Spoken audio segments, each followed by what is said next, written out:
Hello my dear students, मैं प्रवीण कुमार आपका science teacher आप लोगों के लिए लेकर आया हूं आपके एनसीईआरटी के चैप्टर स्ट्रक्चर ऑफ एटम की एनसीईआरटी एक्सरसाइज का क्वेश्चन नंबर 6। तो ये क्वेश्चन नंबर 6 आपसे क्या कहता है, इसको देखते हैं।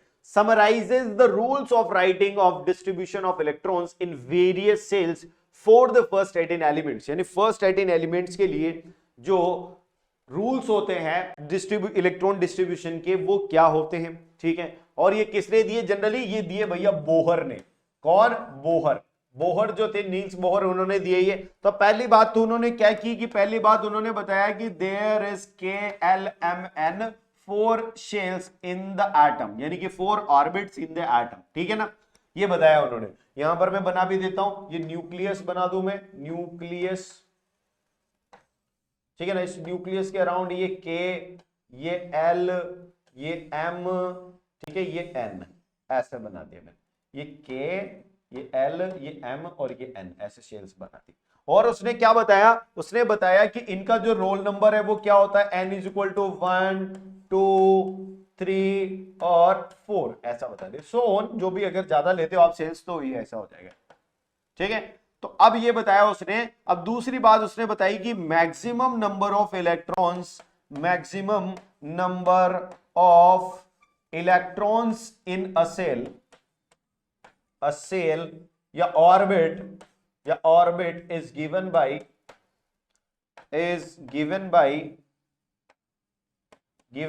n square, 2n square, sorry 2n square. यानी कि अगर मैं k के लिए देखूं, k के लिए तो मैक्सिमम इलेक्ट्रॉन्स कितने हो जाएंगे, 2n की जगह 1 लिख दूं मैं, क्योंकि इसके लिए k के लिए क्या है, 1 है, तो 1 स्क्वायर यानी कि 2, ठीक है। l 2 इंटू 2 का स्क्वायर यानी 8, यही होगा,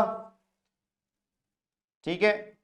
और m का मतलब क्या हो जाएगा, 2 इंटू 3 का स्क्वायर यानी 3 का स्क्वायर 9, 9 और 2 18 यानी 18। फिर मैं m n की बात करूंगा तो n में क्या हो जाएगा, 2 इंटू 4 का स्क्वायर 16 इंटू 2 32, यानी इतने इलेक्ट्रॉन्स आप भर सकते हो मैक्सिमम नंबर ऑफ इन, ठीक है ना, ऐसा भर सकते हो। और इसने बताया, इसने क्या बताया, थर्ड लो इसने क्या बताया साहब, थर्ड इसने बोला कि के की एनर्जी लेवल सबसे कम होता है। तो सबसे पहले शुरुआत कहां से करेंगे अपन, शुरुआत करेंगे भरने की के से, यानी इसकी इस डायरेक्शन में अपन भरेंगे, direction of filling electron, direction of filling electron, ठीक है ना। इलेक्ट्रॉन इस डायरेक्शन में भरे जाएंगे और जहां तक पहले वाला ऑर्बिट फुल नहीं हो जाता वहां तक उसमें भरते रहेंगे, और फिर जब फुल हो जाएगा तब नेक्स्ट वाली शेल में, नेक्स्ट वाली ऑर्बिट में हम इलेक्ट्रॉन फिल करेंगे। Is it clear? और सबसे important, last but not the list, क्या कहा उसने कि आउटर मोस्ट ऑर्बिट में, आउटर मोस्ट, ये इसीलिए तो ये फर्स्ट 18 एलिमेंट के लिए वैलिड है। आउटर मोस्ट ऑर्बिट में कितने होने चाहिए, मैक्सिमम नंबर ऑफ इलेक्ट्रॉन कितने हो सकते हैं, मैक्सिमम नंबर ऑफ इलेक्ट्रॉन कितने हो सकते हैं, 8, यानी आउटर मोस्ट में 8 हो सकते हैं, इसीलिए 18 तक ये वैलिड है। क्योंकि अगर मैं बात करता हूं यहां पर, अगर मैं बात करता हूं, मैं यहां पर बात करता हूं क्लोरीन जिसके पास 17 है, यानी 17, यानी क्या होगा, इनिशियली इसके बाद नंबर ऑफ प्रोटॉन 17 है, तो नंबर ऑफ इलेक्ट्रॉन भी कितने हो जाएंगे, 17। यानी कि पहला इलेक्ट्रॉन तो भरा जाएगा के में कितने भर सकता हूं मैं, मैक्सिमम 2, यानी पहले 2 भर के के में, ठीक है। अब इसके बाद कितने बचे, 17 में से 2, 15 बचे। अब मैं दूसरे पे चलूंगा क्योंकि पहला वाला फुल हो गया, तो एल पे चलूंगा। एल की लिमिट क्या है भैया, एल की लिमिट 8 है, तो दूसरे वाले में 8 भर सकता हूं मैं, ठीक है। अब कितने बच रहे, 7, यानी इसमें इसकी लिमिट क्या है, नेक्स्ट वाले की 18 है, लेकिन मैं 8 से ज्यादा नहीं भरूंगा, यानी इसमें 7 भर, ठीक है ना। तो ये हो जाएगा आपका electronic distribution, electronic configuration. This is the law. Is it clear to all of you? Is it clear to all of you? बिल्कुल। तो देखते हैं इस क्वेश्चन नंबर 7 में आपसे क्या पूछा है। इसमें आपसे पूछा है define the valency by taking examples of silicon and oxygen, यानी आपको वैलेंसी डिफाइन करनी है by taking example of silicon and oxygen. तो सबसे पहली बात है, मैं वैलेंसी के बारे में बात कर लेता हूं, वैलेंसी के बारे में बात कर लेता हूं। वैलेंसी होती क्या है, ठीक है। वैलेंसी होती है कि capacity of combining, capacity of combining, किसी दूसरे एटम के साथ कंबाइन होने की कैपेसिटी, ताकि क्या कर सके, ताकि क्या कर सके, अपना ऑक्टेट पूरा कर सके, ताकि क्या कर सके बच्चों, अपना ऑक्टेट पूरा कर सके। तो capacity capacity of combining of an element by क्या होगा भैया, क्या क्या मेथड्स होंगे, या तो किसी को दे देगा by giving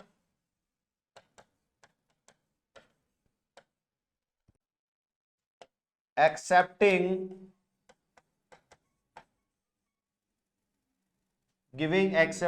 and sharing the electrons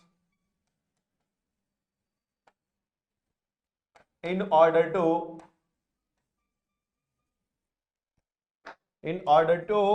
complete its octet। समझ गए? यानी उसकी ऑक्टेट का मतलब क्या होगा, उसकी आउटर मोस्ट शेल में 8 इलेक्ट्रॉन कंप्लीट कर सके, ऑक्टेट। Is it clear? ये होगा। अब मैं अगर सिलिकॉन का एग्जांपल लेता हूं तो फर्स्ट एग्जांपल वो सिलिकॉन के पास कितने इलेक्ट्रॉन, 14, क्योंकि इसका क्या है भैया, इसका एटॉमिक नंबर है 14, यानी जितने नंबर ऑफ प्रोटॉन उतने नंबर ऑफ इलेक्ट्रॉन। ठीक है, 14 है, तो 14 है तो मैं यहां पर देखूंगा इसके इलेक्ट्रॉनिक कॉन्फ़िगरेशन, पहली शेल में कितने हो सकते हैं, मैक्सिमम 2, बोहर ने बताया आपको। दूसरी में कितने हो सकते हैं, 8, कितने हो गए 10, अब बचे कितने 4। ठीक है, अब इसका आउटर मोस्ट शेल क्या हो गया, ये वाला हो गया। ठीक है, वैसे मैं एग्जांपल ले लेता हूं ऑक्सीजन का कितना होता है, 8 होता है, तो ऑक्सीजन में क्या होगा 2,6। Is it clear?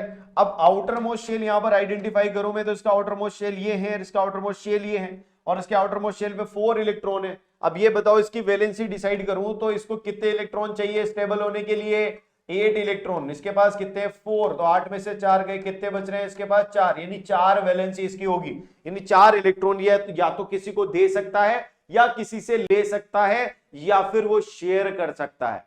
ठीक है ना, यहां पर क्या करेगा, वो दे ले सकता है और शेयर करेगा। अब यहां पर अगर मैं वैलेंसी की बात करूं, तो यहां पर क्या हो जाएगा, कितने इलेक्ट्रॉन से आउटर मोस्ट शेल में 6, तो 8 में से 6 हैं, तो यानी 2 इलेक्ट्रॉन। इसको कितने इलेक्ट्रॉन चाहिए, 2 और इलेक्ट्रॉन चाहिए, जिसमें इसमें 8 हो जाएंगे, इसको 4 और इलेक्ट्रॉन चाहिए थे, जिसमें कितने हो जाएंगे, इसके 8 हो जाएंगे, और ऑक्टेट कंप्लीट हो जाएगा। यानी valency of this atom is known as 2।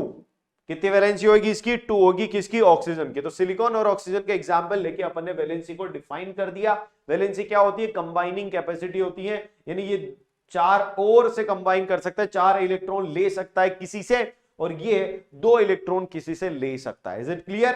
तो ये क्वेश्चन नंबर 8 आपसे क्या कहता है, ये अपन देखते हैं। क्वेश्चन नंबर 8 आपसे कह रहा है कि explain with the examples atomic number, mass number, isotopes and isobars, give any 2 uses of isotopes, और आइसोटॉप्स के कोई 2 यूजेस भी बताइए।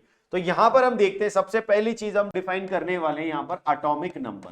तो एटॉमिक नंबर क्या होता है, atomic number is basically represented by the number of proton present inside an atom. क्या होगा ये, number of, it is known as number of, ध्यान से सुनना, नंबर ऑफ प्रोटॉन्स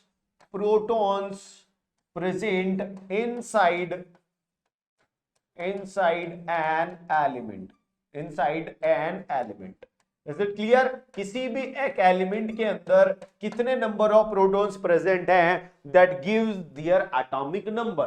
ठीक है, अच्छा इलेक्ट्रॉन क्यों नहीं लिया भाई, इलेक्ट्रॉन ले लेते तो हमें पता है इलेक्ट्रॉन का तो एक्सचेंज होता रहता है, तो कभी इलेक्ट्रॉन ज्यादा कभी इलेक्ट्रॉन कम, तो ऐसे केस में एटॉमिक नंबर भी चेंज होता रहता। इसी वजह से हमने क्या लिया, प्रोटॉन एज द बेस लिया, यानी प्रोटॉन जितने होंगे उतना ही क्या कहलाएगा, उसका एटॉमिक नंबर कहलाएगा। जैसे मैं यहां पर अगर सोडियम का एग्जांपल ले लूं, तो सोडियम के अंदर कितने प्रोटॉन होते हैं, 11 प्रोटॉन होते हैं। तो नंबर 11 प्रोटॉन अगर इसमें है, 11 प्रोटॉन, इसका मतलब क्या हो जाएगा, सोडियम का एटॉमिक नंबर क्या हो जाएगा, 11, और इसको कहां डिनोट करते हैं, यहां पर। ठीक है ना, ये हो जाएगा इसका एटॉमिक नंबर। लिख दो मैं atomic number 11। Is it clear to all of you? ठीक है साहब, दूसरे पे आ जाते हैं अपन। दूसरा है मास नंबर। मास नंबर क्या होता है, मास नंबर होता है श्रीमान number of protons and neutrons, number of protons and neutrons present inside an element, inside an element, क्या कहलाएगा ये? Mass number. मास नंबर मतलब अगर मैं मास नंबर को ए से दिखाता हूं तो ये क्या हो जाएगा? जेड यानी नंबर ऑफ प्रोटॉन्स और plus number of neutrons N, तो ये हो जाएगा आपका मास नंबर। यानी किसी भी एटम के अंदर जितने नंबर ऑफ प्रोटॉन पाए जाते हैं प्लस जितने नंबर ऑफ न्यूट्रॉन्स पाए जाते हैं उनको कंबाइन कर दिया जाए तो वो क्या देंगे? उसका मास नंबर देंगे। Is it clear? फिर अपन आ जाते हैं आइसोटॉप्स इन आइसोबार पे, ठीक है ना? आइसोटॉप्स, आइसोटॉप्स, आइसोटॉप्स का मतलब क्या होता है बताओ? आइसोटॉप्स का मतलब होता है ऐसे एलिमेंट, यानी elements which have same atomic number, same atomic number, मेरी बात ध्यान से सुनो, same atomic number but different atomic mass, but different atomic mass, यानी कि उनका एटॉमिक नंबर तो सेम रहेगा लेकिन डिफरेंट क्या रहेगा? एटॉमिक मास रहेगा, उनका मास डिफरेंट रहेगा। अब अच्छा ये बताओ, एटॉमिक मास डिफरेंट रहेगा तो इसका मतलब क्या हो जाएगा भाई?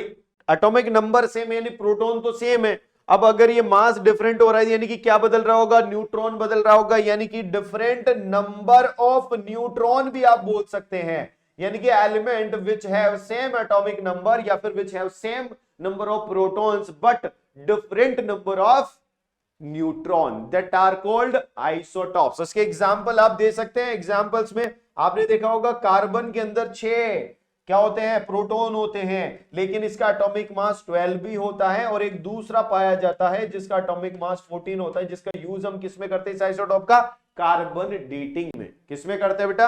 कार्बन डेटिंग में। Is it clear? वैसे अगर मैं आइसोबार पर आ जाऊं, आइसोबार पर आ जाऊं, आइसोबार का मतलब क्या होगा? आइसोबार का मतलब होगा श्रीमान, मैं यहां पर डायरेक्टली लिख देता हूं, आइसोबार जो होगा उसमें क्या होगा?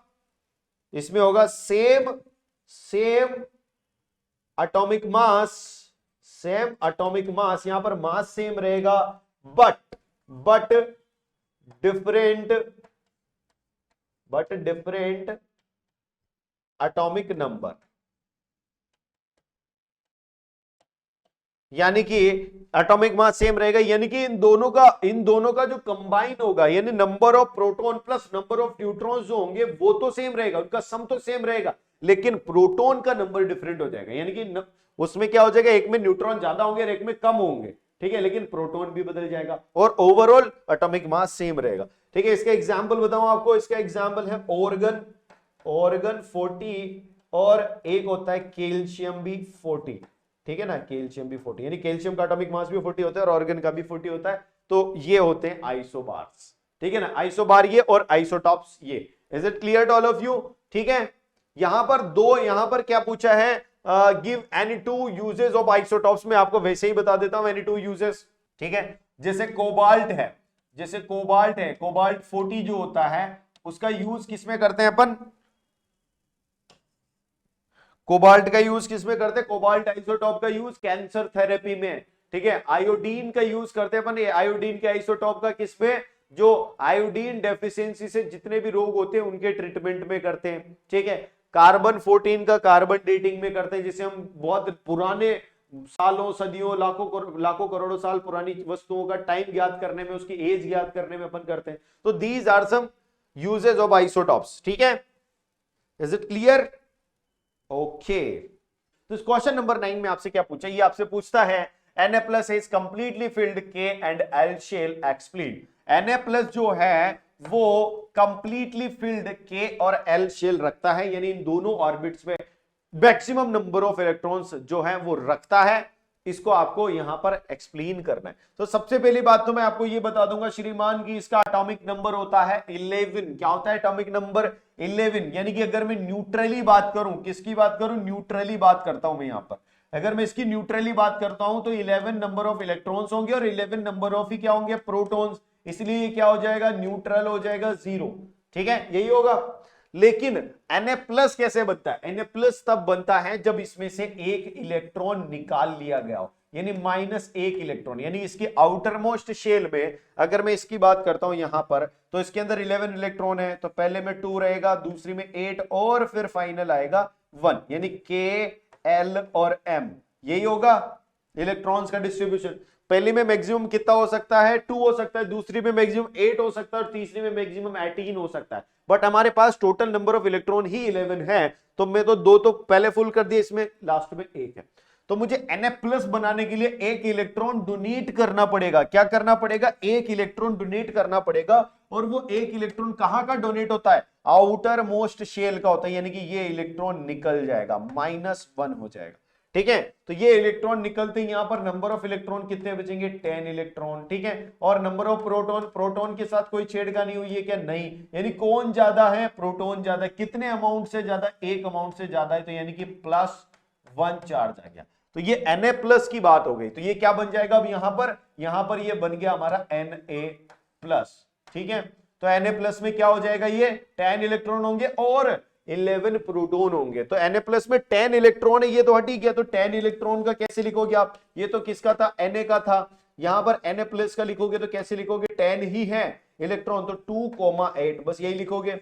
और ये K और L दोनों ही क्या है? फुल्ली फिल्ड है, क्योंकि K की जो कंबाइनिंग कैपेसिटी, सॉरी, K के अंदर जो मैक्सिमम नंबर ऑफ इलेक्ट्रॉन है वो किससे दिए जाते हैं? 2n², n की जगह 1 रखोगे तो ये क्या आ जाएगा? 2। और L के लिए अगर अपन बात करें तो ये हो जाएगा 2 इंटू 2 का स्क्वायर, ये हो जाएगा 8। तो दोनों में मैक्सिमम नंबर ऑफ इलेक्ट्रॉन भरे हुए Na+ में, यानी the K and L shell are fully filled. Is it clear to all of you? सबको क्लियर है बच्चे? बिल्कुल। तो देखते हैं ये क्वेश्चन आपसे क्या पूछता है। ये क्वेश्चन आपसे पूछ रहा है, if bromine atom is available in the form of से 2 आइसोटॉप्स, 2 आइसोटॉप्स में अवेलेबल है वो। एक आइसोटॉप है ये वाला, ठीक है, जिसका एटॉमिक मास है 79, ठीक है, और इसका परसेंटेज अवेलेबिलिटी है कितना? 49.7%। और एक है जिसका एटॉमिक मास है 81 और जिसका परसेंटेज अवेलेबिलिटी है 50.3%। ठीक है, तो ये बताओ भैया हमको कि इसका एवरेज कैलकुलेटेड अगर आप करोगे, average calculate the average atomic मास, तो वो क्या होगा? तो मैं एवरेज एटॉमिक मास की अगर बात करता हूं, एवरेज एटॉमिक मास की अगर मैं बात करता हूं,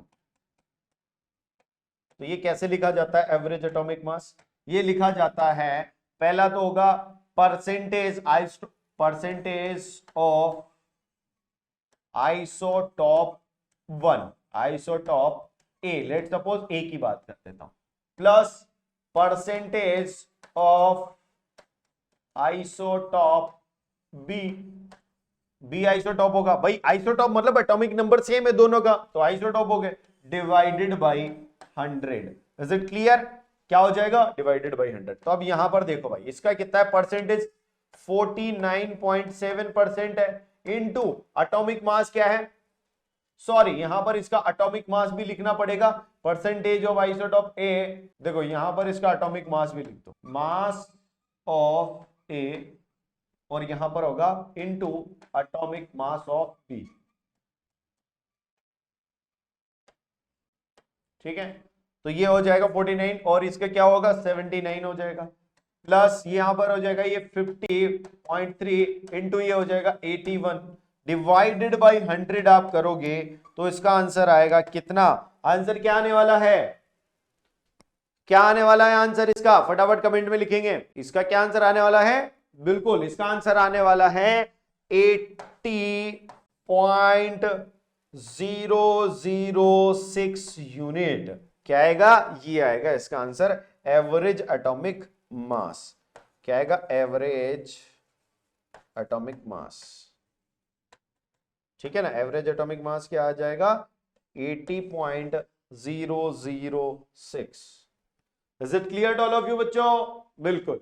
तो ये क्वेश्चन नंबर 11 आपसे क्या कहता है ये देखते हैं। ये क्वेश्चन नंबर 11 आपसे कहता है कि the average atomic mass of the sample of an element X is 16.2 unit. What are the percentage of isotope 816 और 818 इन द सैंपल। देखो बहुत ही सिंपल सा क्वेश्चन है, हमने यहां पर एवरेज एटॉमिक मास के बारे में जाना था, एटॉमिक मास के बारे में जाना था अपन। क्या लिखा था अपन ने?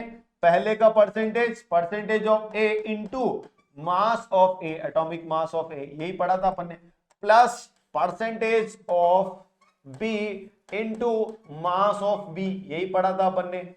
बिल्कुल, दो आइसोटॉप है तो, और डिवाइडेड बाई 100, यही किया था। ठीक है, अब ये जो परसेंट में पाया जाएगा ये दूसरा उससे उतने ही कम परसेंट में पाया जाएगा। ठीक है ना, मतलब मैं यूं लिख सकता हूं, यहां से एक रिलेशन में निकाल सकता हूं कि अगर मुझे परसेंटेज ऑफ बी निकालना है, अगर मुझे परसेंटेज ऑफ बी निकालना है तो मुझे पता है कि यार ये तो 100 में से अगर मैं परसेंटेज ऑफ ए को माइनस कर दूं, परसेंटेज ऑफ ए को माइनस कर दूं तो आ जाएगा परसेंटेज ऑफ बी। अगर मैं इसको ए मान लेता हूं, लेट सपोज ये 100 है, इसको ए मान लिया तो क्या आ जाएगा? परसेंटेज ऑफ बी क्या आ जाएगा? परसेंटेज ऑफ बी आ जाएगा 100 minus A. Is it clear? तो यहां पर हमें वही करना है, वही करना है। तो एटॉमिक एवरेज एटॉमिक मास की जगह रख दो 16 पॉइंट, इसको थोड़ा ऊपर ले लेते हैं, एवरेज एटॉमिक मास की जगह रख दो 16.2। Is it clear? और यहां पर रखो ए का कितना है? 16 है, लेकिन परसेंटेज कितना है ए का?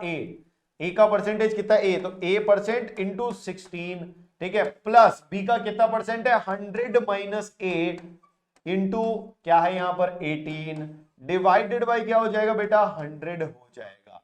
क्या हो जाएगा? Divided by 100। तो आप इसको इधर मल्टीप्लाई कर दो, क्रॉस मल्टीप्लाई में ये आ जाएगा 162, ये आ जाएगा 1620, और ये आ जाएगा 16a, और ये आ जाएगा यहाँ पे प्लस, ये आ जाएगा 18 into 100, 1800 minus 18a। Is it clear? Is it clear to all of you? अब यहां से आप करोगे तो ये क्या आ जाएगा? ये आ जाएगा 1800 माइनस 2a, और ये आ जाएगा 1620। ठीक है, इसको इधर ले आऊं तो प्लस हो जाएगा, इसको इधर ले जाऊं तो माइनस हो जाएगा, तो क्या हो जाएगा? ये 2a बराबर क्या हो जाएगा? 1800 माइनस 1620, और इसको सॉल्व करोगे तो क्या आ जाएगा? ये यहां से करो आप, ये आ जाएगा 80, ये तो आ जाएगा ना 80 आ जाएगा, 20 जाएगा 100 में से, ये 17 बचेगा, तो यानी कि 180 आ जाएगा। और a इज इक्वल टू क्या आ जाएगा? 180 को 2 से डिवाइड कर लो, 180 डिवाइडेड बाई 2 हो जाएगा, तो ये आ जाएगा 90%, यानी a विल बिकम 90%। यानी कि ये वाला जो है 16x8 जो है ये कितना परसेंट पाया जाएगा? 90% पाया जाएगा। और अगर आप दूसरे की बात करते हो 18x8 वाले की, तो ये पाया जाएगा आपका 10%, 100 माइनस 90। ठीक है, is it clear to all of you? सब बच्चों को समझ में आ गया बेटा? बिल्कुल।